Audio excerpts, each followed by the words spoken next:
Hello, my friends, and welcome to another devotional connection. In Matthew chapter 15, right about verse 21, 22, there is a story of a woman who comes out of Canaan seeking Jesus and his disciples.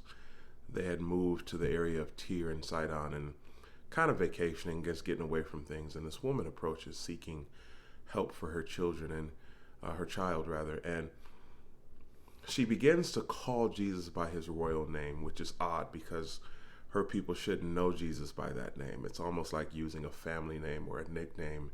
It would be as weird as me walking up to someone else's wife and calling her baby. It wouldn't work. And she begins to call after him. And the Bible says down in verse 23 that when she calls after him, calling him by his royal name, Son of David, and saying her daughter is grievously vexed with the devil, verse 23 says something very strange, and it says, he answered her not a word. He didn't even speak. The disciples then start going in. Lord, send her away. She's crying out after us.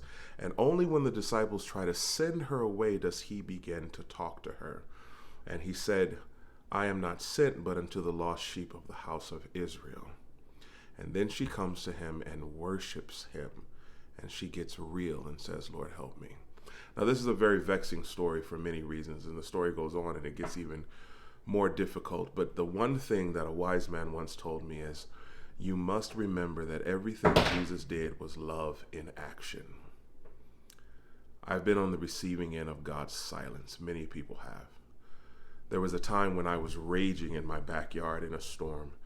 A very difficult situation had happened. My wife was pregnant and then she wasn't pregnant. And it was storming the night that I found out. And I went in my backyard and I was raging at God. It had taken so long for her to get pregnant. And I was in the backyard while she was crying in the room. And I tried to console her and I had just no capacity to do so. And I went in the backyard and I did what a young man does. His hurt and his frustration turned to anger. And I remember going in the backyard and screaming at the top of my lungs, and the thunder was rolling and booming, and I dared God to come speak to me. That's my wife in there crying, and I can't do anything about it. And in my boldness and stupidity, I challenged God to come meet me. I was ready for a fight, and he went silent. And it took a while. The wind was hitting me, the thunder was booming, the lightning was going, and the rain was pouring down, and I was just raging at God. And after a long period of silence, when God would not meet me in my frustration and my anger, my challenge turned into pleading. And I remember the way I was feeling at the time. The last thing I said was, will you just say anything to me? And feeling defeated because there was no one to meet me in my challenge, I walked back in the house to dry off and check on my wife. And when I walked back in the house, soon as I slid that door open and slid it closed, I heard clearly from heaven a voice say, go and read my response to Job. And I remember saying, I don't want to read that. Job went through everything and the kitchen sink. I don't want to read what you talked to him. You yelled at him. And I had this feeling of a loving father looking at me saying, do you really think I came all the way off my throne and came down to speak to my son who was hurting after everything he had been through, and I was going to yell at him? Go read my response to Job. And I remember thinking, he was silent that whole time I was ready for a fight. And then he comes and tells me to read his response to somebody else's story. And I did. And when I read the response to Job, I was completely and utterly blown away.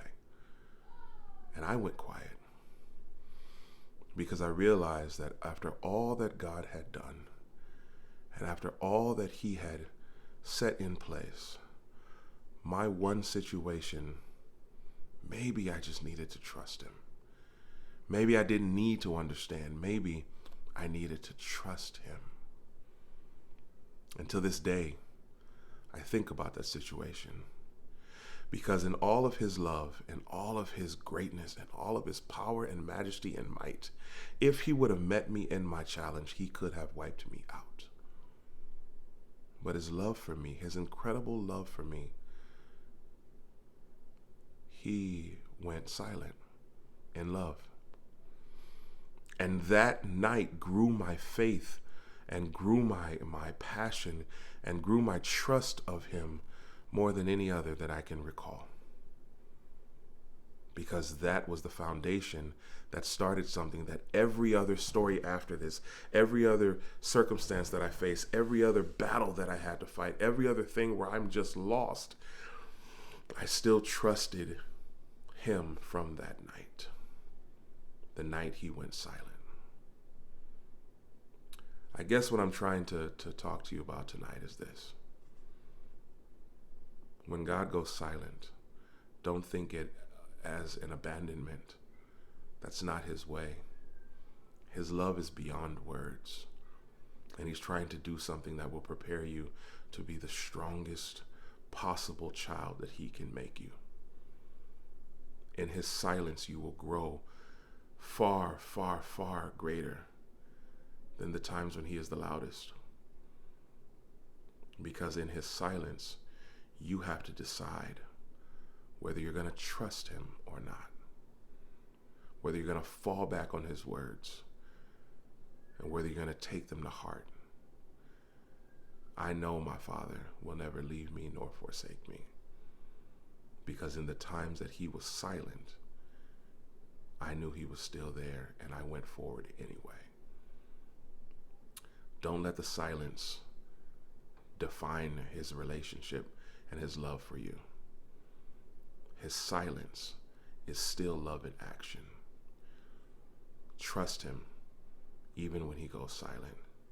And when all else fails, do like the lady did in Matthew. The Bible says she came and she worshiped him, saying, "Lord, help me." Talk to you again soon.